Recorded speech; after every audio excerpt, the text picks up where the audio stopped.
मैंने बचपन में सुना था कि पैसा सब कुछ नहीं होता, लेकिन बहुत कुछ होता है।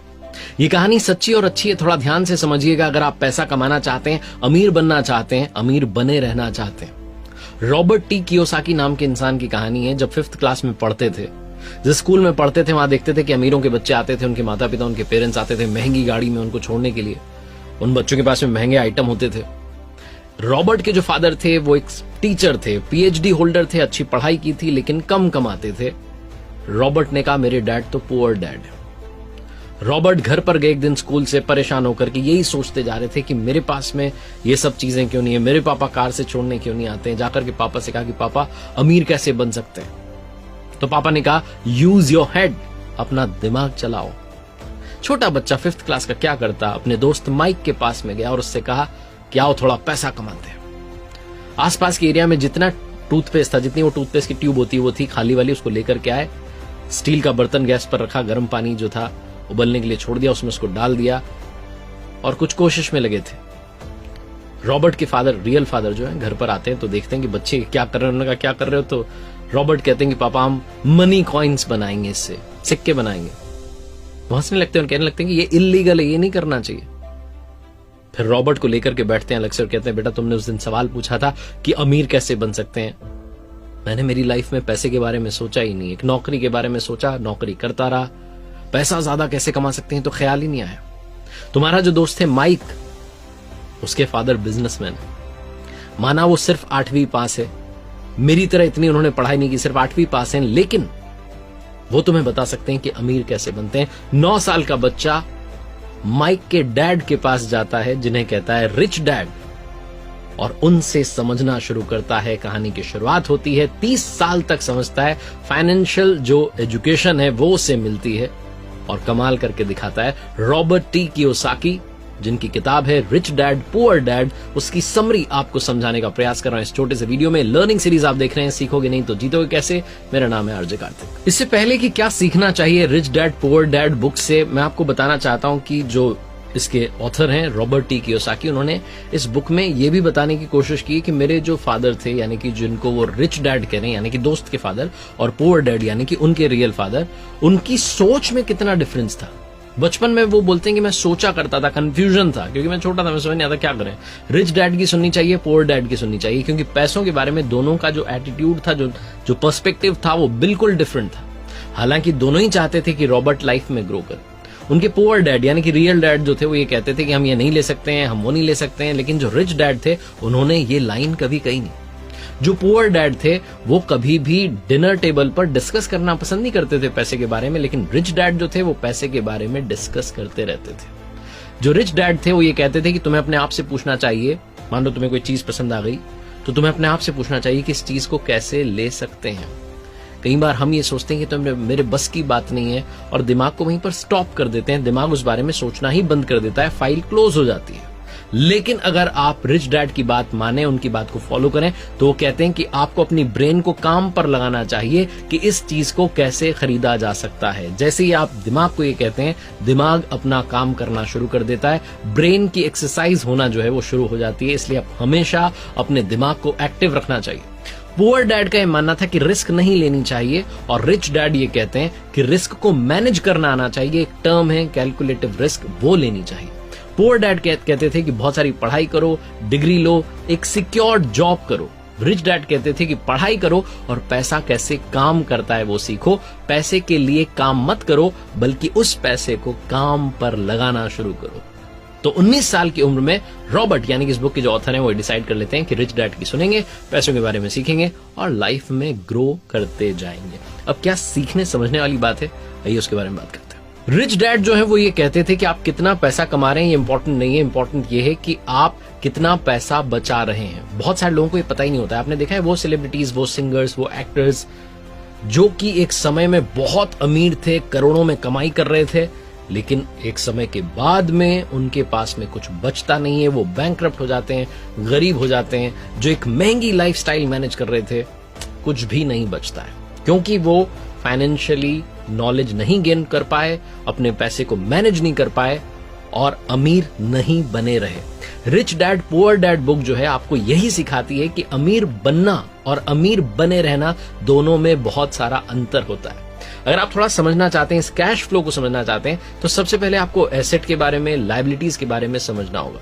रिच डैड कहते हैं कि एसेट जो है वो आपकी जेब में पैसा डाल रहा है, लायबिलिटीज जो है वो आपकी जेब से पैसा निकाल रही है। अगर आप अमीर बनना चाह रहे हैं तो एसेट आपको खरीदनी होंगी, अगर आप मिडिल क्लास और लोअर क्लास लाइफ जीना चाह रहे हैं तो आपको लायबिलिटीज खरीदनी होंगी। कोई भी अमीर आदमी चाहे पढ़ा लिखा ना हो, जैसे कि रिच डैड जो है वो सिर्फ 8वीं पास है, लेकिन वो फाइनेंशियली लिटरेट होता है, फाइनेंशियली साउंड होता है, उससे सब कुछ मालूम होता है कि पैसा कैसे काम करता है, पैसे को कहां लगाना चाहिए और कितना मुझे बेनिफिट हो सकता है। हर आदमी की लाइफ में एक इनकम स्टेटमेंट, बैलेंस शीट और कैश फ्लो होता है। इनकम स्टेटमेंट को एक तो इनकम और एक्सपेंसेस में जो है उसको डिवाइड किया जाता है, जो बता रहा है कि कितना आ रहा है और कितना जा रहा है। बैलेंस शीट में भी 2 पार्ट होते हैं, एक एसेट होता है, दूसरा लायबिलिटीज होता है। तो आपके एसेट जो है आपके लिए पैसा बना रहे हैं, आपको पैसा कमा के दे रहे हैं, जैसे कि जमीन है, शेयर मार्केट है, या आपने बॉन्ड्स में पैसा लगाया, या आपकी इंटेलेक्चुअल प्रॉपर्टी है। लायबिलिटीज जो है इसका मतलब कि आप सिर्फ और सिर्फ लोन चुका रहे हैं। तो सबसे पहले समझते हैं गरीब आदमी का कैश फ्लो। गरीब आदमी का जो कैश फ्लो है उसकी सिर्फ और सिर्फ जो सोर्स ऑफ इनकम है उसकी सैलरी है, यानी कि तनख्वाह है। तनख्वाह एक तय समय पर आती है और जैसे ही आती है एक्सपेंसेस शुरू हो जाते हैं। एक्सपेंसेस में उसे घर का किराया देना है, खाना है, कपड़े हैं, सारा का सारा पैसा एक्सपेंसेस में चला जाता है। उसके पास में नील बटा सन्नाटा बचता है। गरीब आदमी की बैलेंस शीट देखेंगे तो जो एसेट्स का कॉलम है वो हमेशा ब्लैंक रहता है, लायबिलिटीज में ही उसका सारा पैसा जो है चला जाता है, यानी कि इनकम आती है और चली जाती है, रुकता कुछ भी नहीं है। ये होता है गरीब आदमी का कैश फ्लो। गरीब आदमी के कैश फ्लो को और मिडिल क्लास आदमी के कैश फ्लो को अगर आप समझेंगे तो ज्यादा डिफरेंस नहीं दिखेगा, क्योंकि यहां पर भी एसेट का कॉलम खाली है। जो मिडिल क्लास लोग होते हैं उनका एक सेट पैटर्न होता है। शादी हो जाती है, उसके बाद में किसी नए शहर में जॉब की तलाश में चले जाते हैं, वहां एक किराए का घर लेते हैं। किराए का घर लेने के बाद में लगता है कि अब अपना घर बनाना चाहिए, अपने घर के लिए पैसा कमाना है, पैसा कमाना है, पैसा कमाना है। थोड़ा सा जो है वो एक डाउन पेमेंट की जितना पैसा जो है वो इकट्ठा करते हैं, फिर घर की जो है डाउन पेमेंट देते हैं, फिर शुरू हो जाता है लोन। और लोन तो चल ही रहा है, साथ साथ उस घर को सजाना चाहते हैं, इंटीरियर पर खर्चा करते हैं, फर्नीचर अच्छा लेना है, दूसरा सामान लेना है, कार अच्छी लेनी है। कुल मिलाकर के लायबिलिटीज का जो कॉलम है उसको भरते चले जाते हैं। Car loan, home loan, credit card loan, बहुत सारे लोन जो है वो चलते चले जाते हैं। पैसा आता तो है, इनकम आती तो है सैलरी के रूप में, लेकिन वो सीधी आकर के लायबिलिटीज में चली जाती है, बचता कुछ भी नहीं है। एसेट का कॉलम पूरी तरीके से खाली रह जाता है। अब समझते हैं अमीरों का कैश फ्लो आखिर होता कैसा है। जो अमीर है उनका कैश फ्लो क्या होता है। अगर आप इनकम वाला कॉलम देखेंगे तो उसमें भी 3-4 चीजें हैं, सिर्फ सैलरी पर ही डिपेंडेंट नहीं है। इंटरेस्ट जो है उसका पैसा आ रहा है, कैपिटल गेन जो है उसका पैसा आ रहा है, डिविडेंड जो है उसका पैसा आ रहा है, रॉयल्टीज का पैसा आ रहा है। और जब बात करते हैं एक्सपेंसेस की तो वही एक्सपेंसेस जो सबके हैं, टैक्स भी देना है, खाना भी है, कपड़े भी हैं, बच्चों की एजुकेशन भी है, ये सब तो है ही।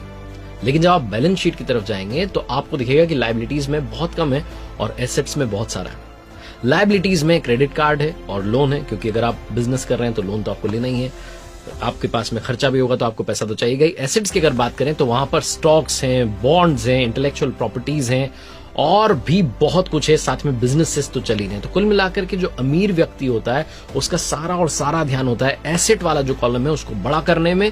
जो गरीब है और जो मिडिल क्लास है उनको लगता है कि लायबिलिटीज जो है उसमें आनंद है, थोड़ा बहुत पैसा भी बच रहा है तो कहीं और खर्च करते हैं, घूम कर आ जाते हैं, पैसा जो है ज्यादा से ज्यादा खर्च करते हैं, अपने पास नहीं रखते हैं। उन्हें उस पैसे का सही इस्तेमाल करना नहीं आता। अगर उनके पास में पैसा भी आ गया है तो वो तुरंत उसे अपने पास से बाहर भेजना चाहते हैं किसी ऐसी जगह पर, कई बार तो बिना सोचे समझे डिसीजन लेते हैं और वो ऐसी जगह पर पैसा चला जाता है कि जाकर के फंस जाता है।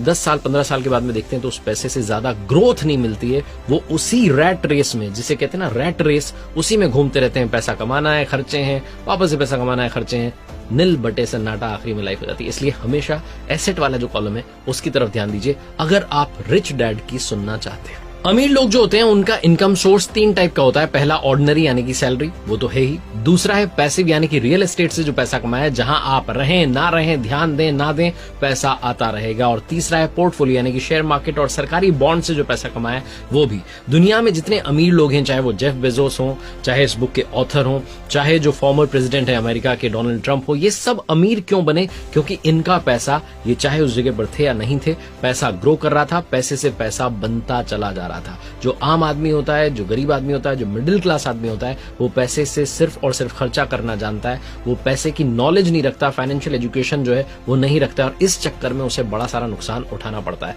रॉबर्ट टी कियोसाकी किस्सा शेयर करते हैं, वो किस्सा मैं आपको बताता हूं। वो जो किस्सा है उसमें वो कहते हैं कि 1989 में मैं अमेरिका में जहाँ रहता था उसके पास से एक जगह से निकल रहा था, तो मैंने देखा कि ज्यादातर जो घर थे उन पर सेल के बोर्ड लगे थे, यानी कि बिकने के लिए वो तैयार थे।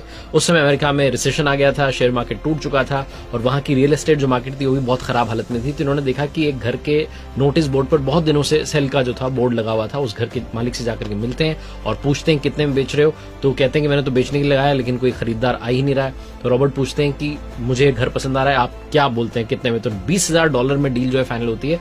रॉबर्ट उस घर में किराएदार रख देते हैं, 2 साल तक किराएदार वहां रहते हैं। तब तक रियल एस्टेट का जो मार्केट था वो वापस से बूम पर आता है, वापस से ग्रो करने लगता है और उस जगह की वैल्यू बढ़ जाती है। रॉबर्ट 2 साल के बाद में $95,000 में उसे बेच देते हैं, बहुत सारा प्रॉफिट भी होता है और 2 साल में जब तक वो जगह वहां थी तब तक किराएदार रख करके वो पैसा भी बना लेते हैं। कुल मिलाकर के कहने का मतलब ये है कि पैसे से पैसा बन सकता है। ये जो रियल एस्टेट का जो बिजनेस है ये रॉबर्ट टी कियोसाकी को समझ में आ गया और वो लाइफ में ग्रो करते चले गए। मैकडोनल्ड्स की बात करें तो मैकडोनल्ड्स सिर्फ बर्गर बेचकर के पैसा नहीं कमा रहा है, मैकडोनल्ड्स जो है वो पैसा कमा रहा है रियल एस्टेट में इन्वेस्टमेंट की वजह से भी, क्योंकि आज उनके पास में पूरी दुनिया में बहुत सारी रियल एस्टेट की प्रॉपर्टीज हैं। रिच डैड पुअर डैड में 3 कमाल की बातें बताई गई हैं। सबसे पहली, अर्निंग पर नहीं लर्निंग पर ध्यान दीजिए, क्योंकि लर्निंग यानी कि सीखना जीवन की प्रक्रिया है और ये अनंत तक चलती चली जाती है। आप जितना सीखेंगे उतना कम है। फाइनेंशियल लर्निंग बहुत इंपॉर्टेंट है क्योंकि गलतियां होती रहेंगी,